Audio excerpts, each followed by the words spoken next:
Jalen Rose. What up, dog? I'm Jalen Jacoby. And on the cool check-in. Together we're Jalen Jacoby. What is it that we do? We give the people what they want. Happy New Year. Great Happy to New be Year. back, Yes, Jalen indeed. Rose. After a nice break, the Lakers are back too. Jalen, they played the Sun last night. LeBron James did what he does. 31 points, 13 rebounds, 12 assists, another triple-double for the King. And they were up by 36 points at one point. They were. Gave up that lead. Jalen, my question for you is this. When you have AD and LeBron having to go back in the game, how bad is that for the Lakers? It's just one night.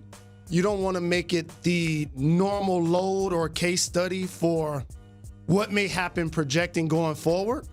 But if you're those two guys, that's your opportunity to now challenge your teammates. All right, Caruso. All right, Kuzma. We turned it over to you guys, 30-plus point lead. Y'all got to hold it down. That's why I've talked about in-game load management is how it used to be done. See, I love this. Tell people what you're saying. You got to get out there and beat. They was 43-17 at the end of the first quarter. Beat the brakes off the opponent. They was up 30 at halftime. Take care of your business. Then you can ice your knees late in the third, all the way through the fourth. Like LeBron in Utah, take off your shoes, giving the people in the audience. That's how you're supposed to do it. Handle your business early and allow your star players the opportunity to rest. And also with AD and LeBron, both have been kind of dinged up a little bit this season, and AD has sat out a game at least. Do you think that'll be a problem moving forward for the Lakers? I don't think injuries to LeBron or AD will be an issue for the Lakers. I'm going to tell you what I think an issue could be for the Lakers. What's that? And you're a LeBron stan, so Love LeBron. You're not going to get this one. What? LeBron is one of the greatest basketball players to ever do Hey, I it. love what you're saying. I'm not breaking news by saying that. I would say the greatest, but continue. You ready for this? What's the problem? You got to do too much for this team. I think that's fine. You got to do too much for this team. I'm fine with that. And here's what I mean. Usually LeBron James ain't going to be your first or second team, first or second in scoring, leading the league in assists. And you ready for this one? Who do you think made more threes on the Lakers than LeBron? No one. I was thinking, that's a problem. Correct. That's a problem. Danny Green should be the answer to that question. And so what ends up happening is when they play against the Clippers, for example, LeBron, 6'8", chiseled, he's 50 feet away from the basket. You could put Patrick Beverly on him, get underneath him, take away his airspace. Slide Paul George on him some. Slide Kawhi on him some. Harkless is a good defender. That's why out on the perimeter, the Clippers have given them issues when they face one another. So, Jalen, both times. Let me tell you why that's not a problem to me. Okay. This is the first time in, I'd say, a decade, LeBron had the summer off. Like, this is why he's all rah-rah about not missing games and load management and this and that. He had the entire summer off. You know, he didn't play with Team USA. He didn't play in the playoffs. So I feel like it's okay for LeBron to carry the load that he does for the Lakers this season. And here's another thing that the Lakers are going to have to start doing. I'm projecting now, telling you that they got to take some of the load off LeBron, in particular the three-point shooting. Got to get some shooting. They need somebody else that could create shots off the dribble. Jamal Crawford, hello, do these cameras work? Jamal Crawford, he averaged 30 points in April. He can create off the dribble, right? Yes, he can. Here's the other thing. Anthony Davis's offense solely comes from LeBron assists. It really does. Because if you remember Anthony Davis and the Pelicans, he would cook. Like they would just give him the ball and run some action around him, and then he would, if he didn't like it, he would just create a shot for himself. He doesn't do that really with the Now that's easy money for him because he's one of the top 10 players in the game. But the reason why I bring that up is the game slows down either in the fourth quarter in close games, but definitely in the playoffs. Yes. Okay. And you know what teams are going to do in the playoffs, right? They'll take away your first option. So this idea you're going to run one side, pick and roll, and drop it to AD, or lob it to AD and he's going to dunk off. That ain't happening. No. That ain't happening. It's going to happen against Phoenix January 1st, but that ain't happening May. No. Okay.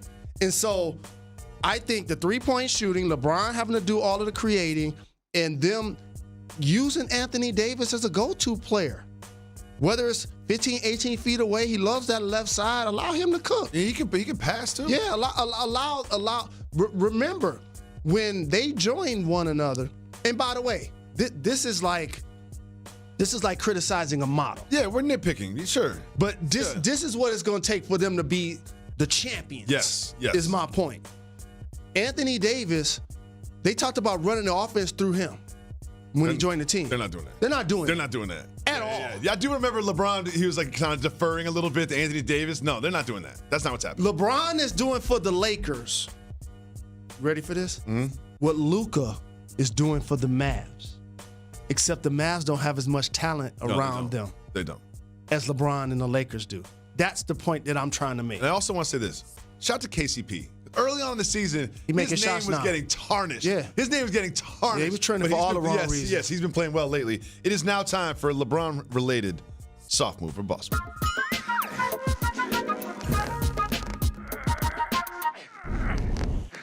LeBron turned 35 years old. He looks all 35 too. He does. Let's be honest. He's playing almost 20 years, man. 17 years in the league. And he threw himself a birthday party. Had all the friends there. 2 Chainz was there. bracelets. Had some of his colleagues were there. You know what they did after that party? What they do? They went to the strip club. And he brought Savannah.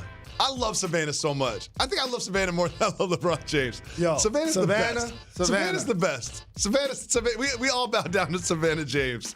Bow Savannah down. James. That's all I have to say. Savannah James is the absolute best. You know what? I just not figured out something. What happened? I just had an epiphany. What happened, Jalen? Just had an epiphany. Jalen, what happened? Savannah, Okay. for significant others, deserves a statue. Really? Yes. Statue? Where do you put it? Front yard? They got multiple cribs. I'll say Cookie Johnson, Yes. Lynn Thomas, Yes. Savannah. Love Savannah so much. They deserve statues. So, how about that? What do you think of that idea? I don't want a statue of yourself at your house. That's the thing. It needs to be in a public place. You know what I mean? You can't have a statue of yourself at your house. If I went to your house and you had a statue, I'd be like, Jill, we got to talk. So let me just say something. Isaiah Thomas, Magic Johnson, LeBron James have a couple of things in common. One of them is they're all moguls. Mm-hmm. They can put the statue anywhere. Okay. Let them figure that out. So taking your significant other to a strip club, soft move or boss move? This is the granddaddy of them all. Of course it's a boss move. This is an ultimate boss move. Of course it's a boss Come move. on, man. I love it so much. Here's what I want. What? Was it a spot that does table dances or lap dances? There's a distinction there. It was a place called Crazy Girls in Los Angeles. Oh no, the lap, not table, Okay. no drinks. Moving on. I don't know how you would know that. We have something that we've had not too many of this NBA. I lived in LA for like 20 years. I'm trying to keep you from getting fired and getting us canceled. Okay, let's move on. We have something that we do not had a lot of this year. Zion Williamson update. The latest is that he could play in the month of January. So there's been some people talking, saying that perhaps he should kind of take a redshirt year, a la Joel Embiid or Blake Griffin. You know, obviously they didn't do it their own volition. Do you think it'd be smart for him to play this season? I'm one of those people. So Redshirt? I'm one of those people. I'm going the other way. Oh, no. I'm one of those Play people. basketball. I'm one of those people. Play basketball. You see how he running like a 60-year-old man? Yeah. He run like me right now. Well, if you're healthy, play basketball. If you're cleared to play basketball, play basketball. You're not going to get better at basketball by not playing basketball. David Jacoby, you've seen me go through phases of the NBA where I was in tip-top shape. You see me go through the kangaroo Jalen phases. That was not tip-top. Okay. You see him running? Mm-hmm. He run like me. Well, get in shape and play basketball then. And I'll be 47 in a couple of weeks. You know how old he is? He's 19 years old, man. He is 19 years old. Do not, Pelicans, put Zion Williamson out on the floor in January. If he tells you he's ready to go, you say, all right, big fella, I appreciate that. Practice for 2 more weeks and we'll figure it out. That's fine. I mean, that's what I'm saying. I'm saying if he's healthy and he's in shape and the doctors clear him, he should play basketball. He should not redshirt the year. Even if it's 10 games at the end of the season, he should play basketball. I love so many things about Zion. My favorite thing about Zion, What's that? he'll be successful without basketball. That's the highest compliment I can pay any athlete. I'm not going to just rush him out there like some jock and think that he's going to win 5 to 10 games and it's going to change the dynamics of our season, because it ain't. It is not. They're better off getting another lottery pick. This season is over. The goals are over. Yeah, they're not going to be in the playoffs. Their goals are over. This idea that Zion was going to come in, one of the faces of the league, help lead them to the Pelicans. And Lonzo Ball's going to flourish. The only thing, I'm happy to see Zoe Ball balling. He played well since we had a show. Ingram has been balling all season. That's the theme of their year now. Those you really two think guys. they should sit Zion? No, I don't really think. I know they if should. He's healthy, he works out, he practices, he's full practice, scrimmaging with the team, all of that, and you're looking up and it's Valentine's Day, he shouldn't play basketball. What do I think about load management? You don't like load management at all. How much do I like it? You really? I would say the word hate. Okay. I'd say the word hate. Okay. You hate load management. So why are you trying to keep him from playing? Because this ain't load management. He's recovering from serious injury. The load's getting bigger and bigger with Zion. Let's be honest. The load is getting harder. Hey, dog, let me tell you something. He don't have a hand injury. He got a knee injury. Surgery. You don't get in shape running other than playing basketball when you're recovering from a knee injury. I know he's probably working out in the pool and doing all of those great things, and I know he has a great work ethic. When he works out in the pool, you think he wears a shirt? No, he ain't wearing no shirt. Okay. That's for guys like us. He's 19 years old. You have to, you got a diamond right there. He's a diamond. Okay, allow him to see what it's like to be an NBA player, work with your training staff the entire year. I want him to play. I want him to play. If he's ready and he gets in shape and he's going full scrimmage in practice, play the game. So play basketball. So stop me if Zion wasn't hurt at this point of his career. High school. Oh, yeah. I know. High school. College. Summer league. The pros. Preseason. It's okay. Joel Embiid is an all-NBA player. His first 3 years, he played 82 total games. Some guys need this injury recovery opportunity to usher themselves back in to be them full selves and have longevity in the league. You see, he's gonna play. He wasn't running. He's gonna play. He's gonna be playing. He's gonna be playing by Valentine's Day. He wasn't running. He's gonna be playing by Valentine's Day. Let me tell you three things that make Zion great that he was not doing in that video. He wasn't running, jumping, or cutting. No. You need those. Well, he's working his way back. Okay. He's working his way back. Work his way back. Redshirt him this year. The Bucks have the best record in the NBA, and it got better when they beat the Timberwolves. Giannis had 32 points and 17 rebounds. Jalen. Yes. Why do I still feel like the Sixers are coming out of the East? I don't know why you feel like that. Well, I'll tell you why you and Sixers fans should actually have some hope. It's a game of matchups. Mm-hmm. And when I look up front for Philadelphia, you got Al Horford and Joel Embiid that can defend the Greek Freak legitimately. Yes. That's 12 fouls. That's 35 total points. That's 20 rebounds that you can throw at the Greek Freak. And on certain possessions, Ben Simmons tall enough and strong enough to guard him out on the floor, and Tobias Harris on certain possessions. So you have multiple players with height that can bother the Greek Freak if he's not making his jump shot like he was not doing on Christmas Day. Here's the problem for Philadelphia. They don't shoot the three well. Yeah, we're gonna get to that. But Jalen. And they're not maximizing Al Horford offensively. I want to show you this. Let's take a look at Jarrett Culver. Okay.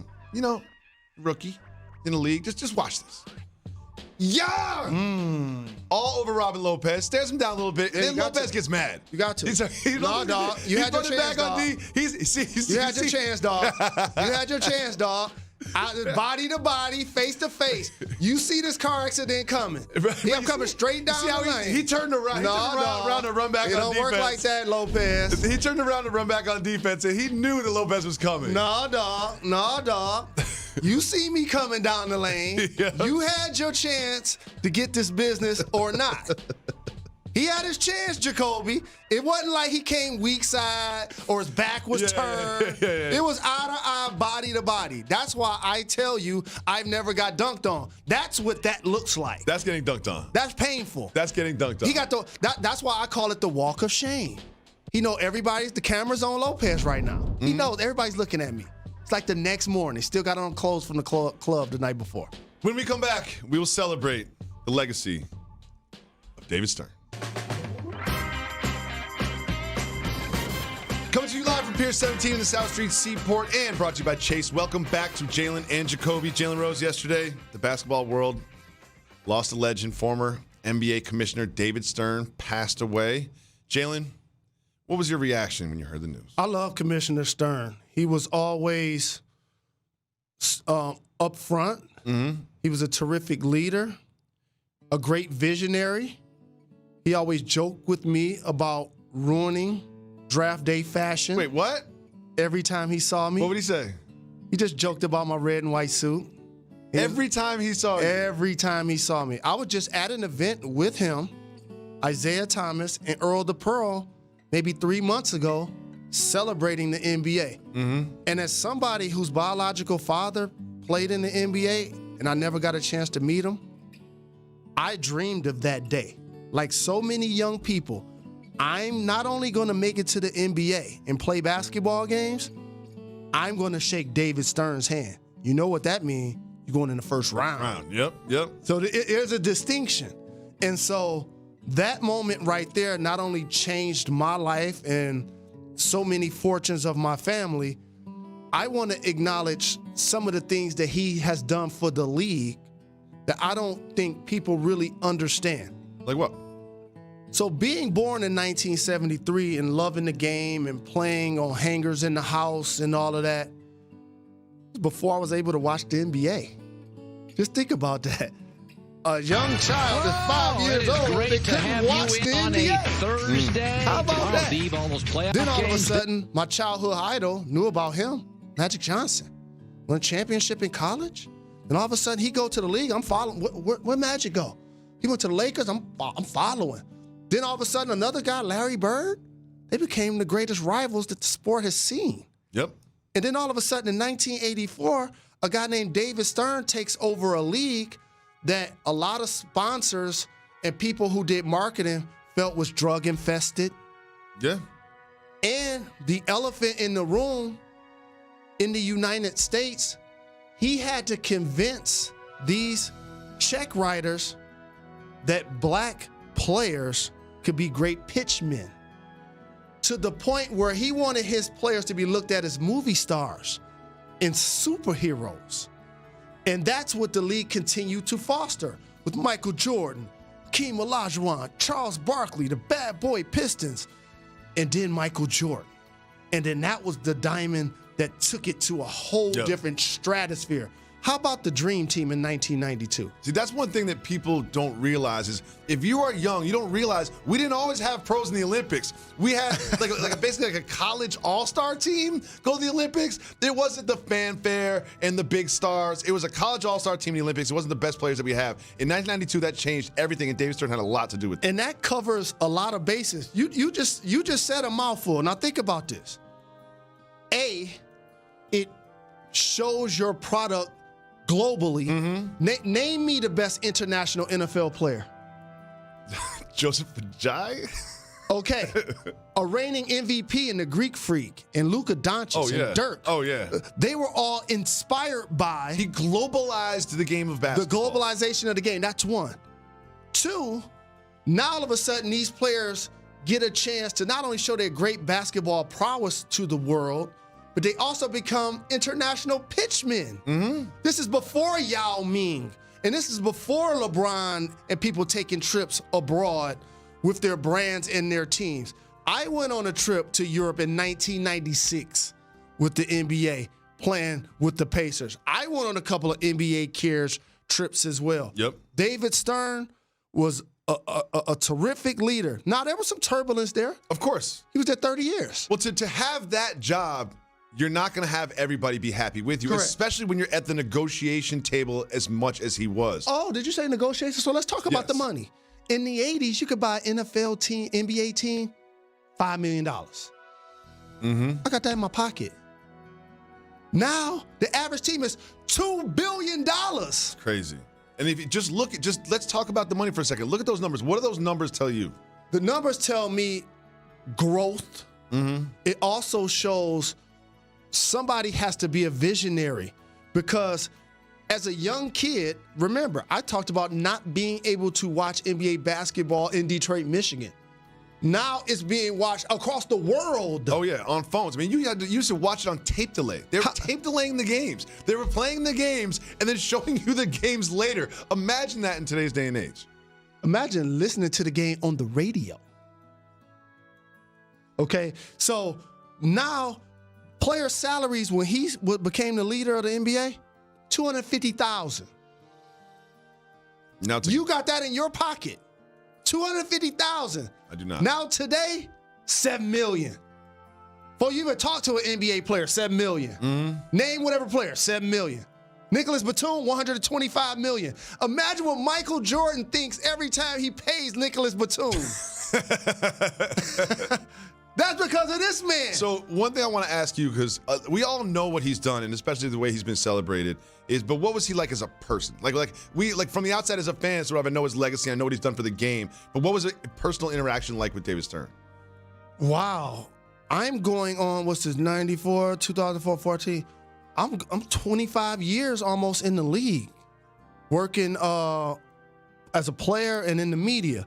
And every time he saw me, especially when I retired, he always complimented me about how he felt I was a terrific television ambassador for the game. And he would always say I was the best. I appreciated that about him.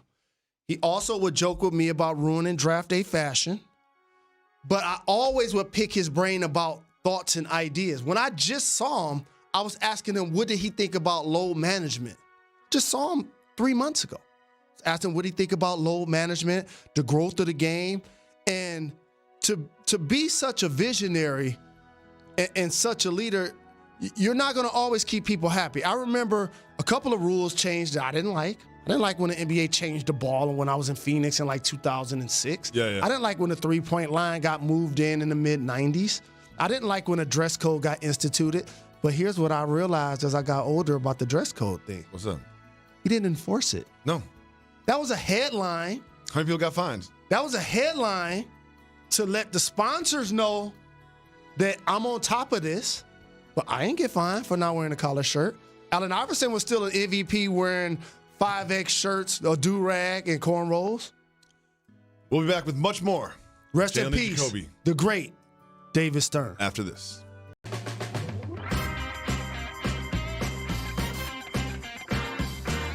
Friday night, I'm staying in and watching NBA basketball on ESPN. Starting at 8 p.m., we have the Sixers against the Rockets, and then in the nightcap, I might have to stay up for this one, Jalen Rose. We have Lonzo Ball, the former Laker, and his teammates, the Pelicans, going to LA to play LeBron, AD, and the Lakers. That's at 10:30. And big game, Saturday playoff football in the NFL. At 4:35, we have the Bills against the Texans to kick off a big weekend of playoff football in the NFL. Welcome back to Jalen and Jacoby.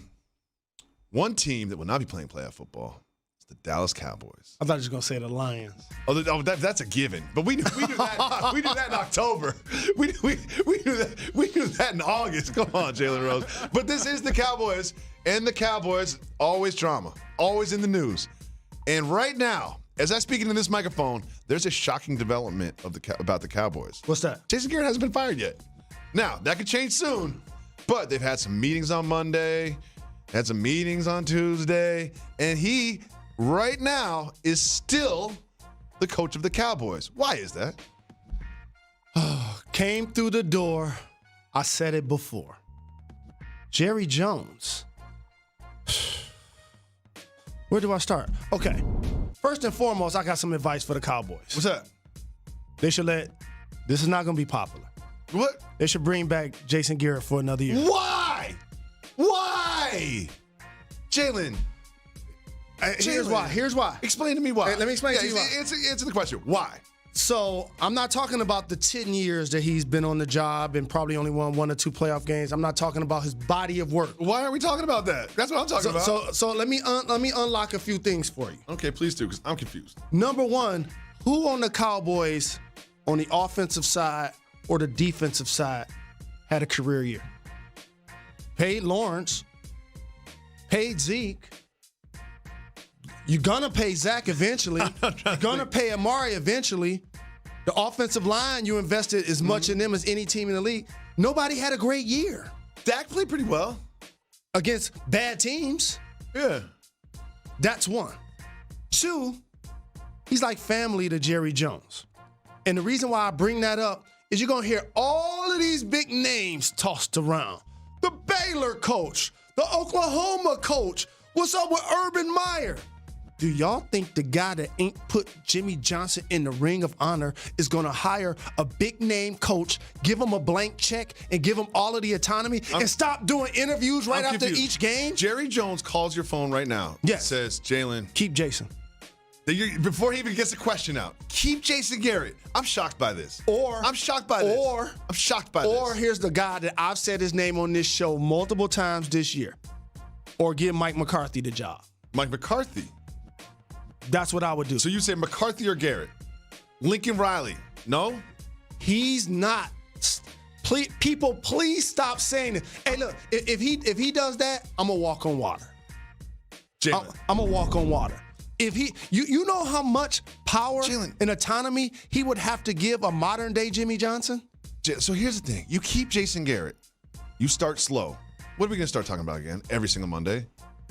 Are they going to fire Jason Garrett? It's been happening for like 7 years now. They should probably fire Jason Garrett. We've been talking about it for so long. It should probably happen. I got news for all of you fans and media types. What you guys think about the Cowboys coaching situation does not matter. It only matters to one person. All Jason Garrett has to do is impress one person. That's Jerry Jones. That's why he's kept the job this long. And if you're going to meet with him 3 times. What are they going to meet about? You might as well let him coach again. What are we meeting about? That's my point. What are we meeting about? That's why I said if you're going to meet with him 3 times, you might as well let him coach 1 more year. You don't think in those meetings it went from, all right, it's a bad season. It just maybe we should part ways. If you're gonna fire him, there's no reason to have a second meeting. We should part ways. But you know what? Here's what I'll do. Breakups are hard, Jalen. Here's what I'll do. Breakups are hard. I'll give you a job in the front office. You know what? Next day, you know what? You could be the advisor to the owner. Then the next day, you know what? We may need to run this back one more time. So do you think Jerry Jones has reached out to replacements? No. Oh, I think so. No. I think he's throwing some testers out there. He's tested the water a little bit. I say that tongue-in-cheek joking because it's his job to. So, of course, Stephen Jones is out doing his due diligence and seeing who's out there. But here's what I predict. If Jason Garrett don't get another year, Mike McCarthy. Stop screaming these college names at me like he's going to go out and give Lincoln Riley $70 million. There's only one owner that does interviews after every game. Jerry Jones. You think a coach wants that? In the same division, the Washington football team, they have a coach. They hired Riverboat Ron Rivera. What do you think about that hire, and can they compete in the trash NFC East? So, 2-time NFL Coach of the Year, led the Panthers to the Super Bowl, oversaw a squad that had an MVP in Cam Newton. Yep. Helped nurture Christian McCaffrey into being one of the best backs in the league. Obviously, you want to give credit to the offensive coordinators and stuff as well. Yeah, team effort. Everything's a team effort. No doubt about it. I think this is a great hire for them. And this is kind of what I'm saying about Dallas. So many times the fans and media want to spin a blank check and throw the big college name out there. All you need is a really good coach. Somebody that's shown you that they can do it if it's not their first time. And it's somebody that's going to command the locker room. I'm going to give the Giants job away on this show, too. You are? Yeah. Josh McDaniels. Josh McDaniels? Yeah, Josh McDaniels. I like that. I do like that. Well, did the Michigan Wolverines play yesterday? Did they have a football game yesterday? Oh, wait. Oh, they did. See the clock right there? You see the clock? You see how much time is left in the game? Jalen. I can't stand you. Jalen, I kept my eye on this one. Did Tua play? Oh, no. And Jalen hurt? No. Oh. Very quickly, Jalen Rose. Very quickly.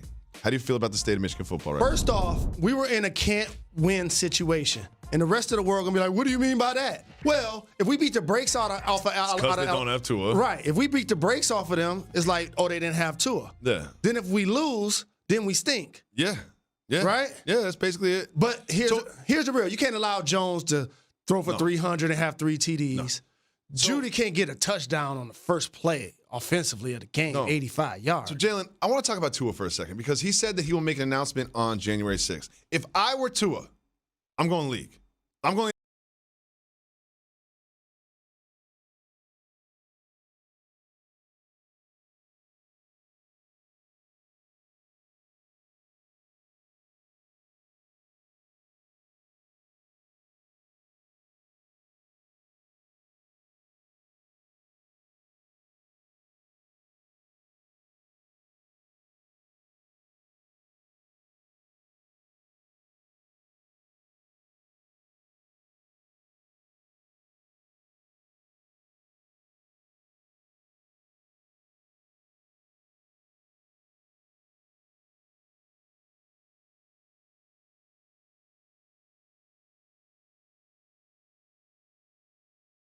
NFL. I'm not even thinking about it. It is over. He's projected to be one of the top picks, if not the first quarterback drafted. So why do you think he's even considering staying in college football? Let me give you some behind-the-curtain intellect. Tua should 1,000% stay at Alabama. What? You are on one today. This is what the whole point is to get to the NFL. How many years did I play in college? 3. Okay. I could have left after my sophomore year. Should have left after your sophomore year. I should have. Let me tell you why he should stay. In April, he ain't going to be throwing. That's when he's going to be interviewing with teams. That's going to mess up his draft stock, number one. And then number two, we don't know how healthy he's going to be next year. I'm shocked by this. I'm shocked by this. You want him to play football and not get paid for it next year. I want him to be healthy. It just so happens he's going to go back to school and be dominant. I want him to be wealthy. I want him to be healthy. I want him to be healthy, but I really want him to be wealthy. And you know what? If he goes back out there, tears an ACL or something, next thing you know, injuries happen. You can't play not to get hurt. Yeah, but you can get paid and get injured or not get paid and get injured. If he comes Which one would you rather do? If he come back to school, what happened to you today? If he come back to school, number one pick. Let me get this straight. Tua should come back and play at Alabama, and Jason Garrett should come back as the coach of the Cowboys. Or Mike McCarthy, yeah. You serious? Yeah. You're wrong. Keep it moving. Me and Jalen and Method Man right after that. Welcome back to Jalen and Jacoby. I get so many text messages and phone calls from Jalen Rose about what we're going to talk about on the show. So much so that we create an entire segment where you can decide what we're going to talk about. It's called Keep It Moving. If you want to discuss the topic that I propose, you say hit the brakes. If not, me or Method Man jump in the minivan and keep it moving. Are you ready, Mr. Rose? To Cal.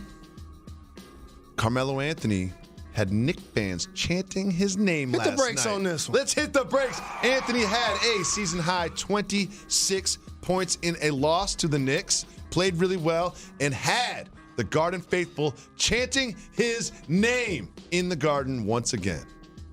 But Knicks fans, it's been interesting to see a team that struggled early, fired Fizz, playing a lot better under their new coach, Mike Miller. I want to give him props. But they beat Porzingis twice this year. Mm-hmm. They beat Melo at the Garden. So it's the best of both worlds for the fans. They get a chance to see Mitchell Robinson go 11 for 11 and play really well, and then celebrate one of the greater Knicks in the franchise's history. Oh, yeah. And I've told you this. This is why I wanted Melo back in the league. Now he's rewriting his narrative. Yes. If he wouldn't have never come back after Houston, he wouldn't have never got celebrated, appreciated. And now that he's playing, he gets to come back to Brooklyn. He gets to go back to New York. He's not just playing. He's balling. He's balling. 26. Yeah. But they're 1-6 when Dame Dollar don't score 20. Like, as much as I'm looking at Melo Boss, I'm looking at Dame Dollar. Because he's going to be the driving force of that team. But I got to say one other thing about Portland. Hassan Whiteside didn't show up yesterday. Nope. I don't know what the stats say. But all I know is that on that one play with Mitchell Robinson, this play stood out. When he put his shoulder down? When Mitchell Robinson caught the lob from Frankie Buckets, what you call him, Frankie Buckets? Frankie Smokes. Frankie Smokes. On that play, Whiteside was running back. The defense was recovering. His man is running this way, and he's going this way, and they throw him a lob. Oh, man. Portland got to get it together with their interior Whiteside defense. put his shoulder down and just went right through Robinson in one play. I was like, where is this? Where is that, Whiteside? Anyway, moving on. The Lakers and the Clippers might have themselves a new point guard. Keep moving or hit the brakes. Whiteside has been playing better. I'm happy about that. Keep it moving for now. Okay, Keep it moving. We keep it moving. The Bears have committed to Mitchell Trubisky. Keep moving or hit the brakes. Same GM, same coach, same quarterback. Same results. Even if you took him over Patrick Mahomes. Keep it moving. Keep moving. We keep it moving. We keep it moving. Jameis Winston made history this NFL season. Keep moving or hit So the I'm brakes. going to hit the brakes on this one. Okay. He finished the season with 33 touchdowns, and the last pass he threw was a pick-6 interception for 30 interceptions, the first ever to have a 30-30 season. This is a tough offseason for the Bucks brash and Bruce Arians because unlike in Tennessee, they benched Mariota.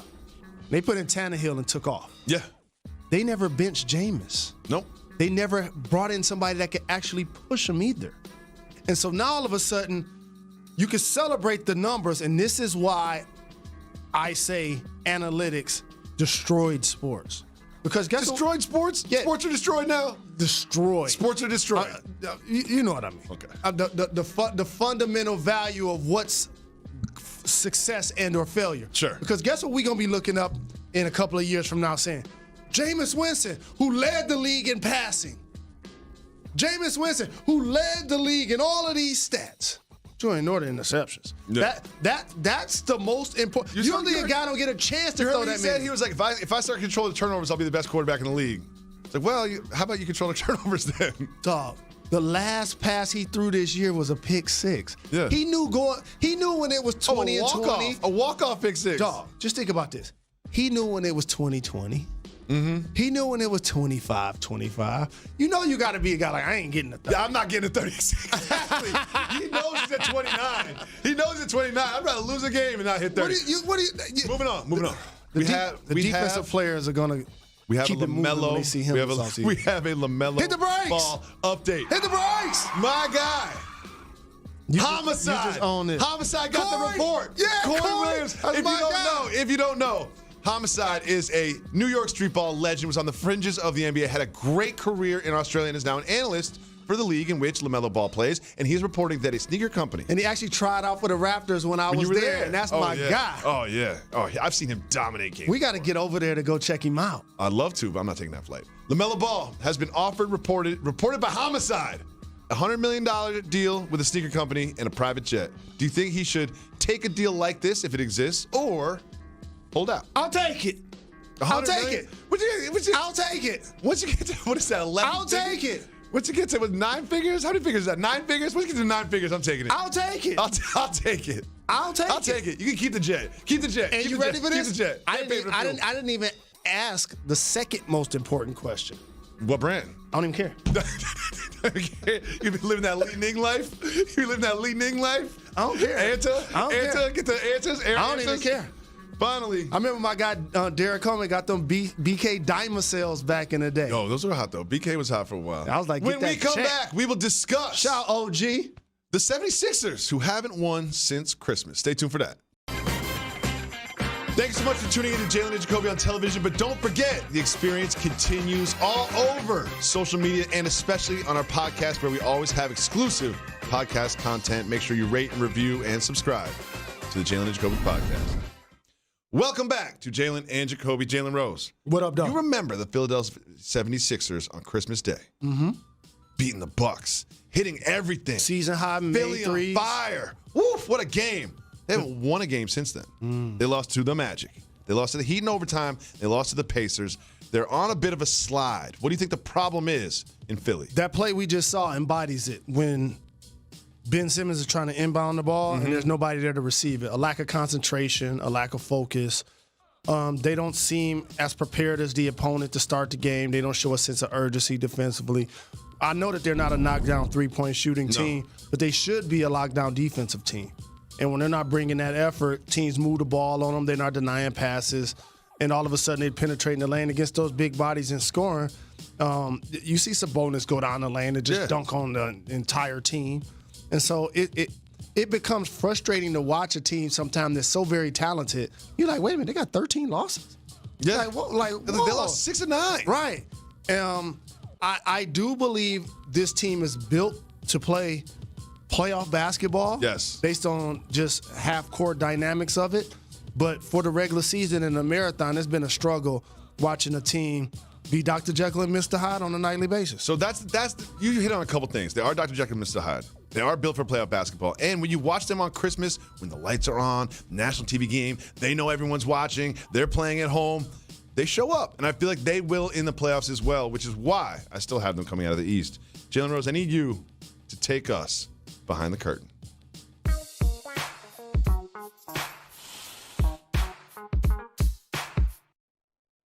You remember when Luka Doncic and the Mavs showed up to play in the Staples Center, the bright lights, the superstars? Luka was inbounding the ball. Someone was talking trash to him in Slovenian. And it was Kobe Bean Bryant. So you spent how many years in the NBA? 13 years in the NBA. You played in LA a lot.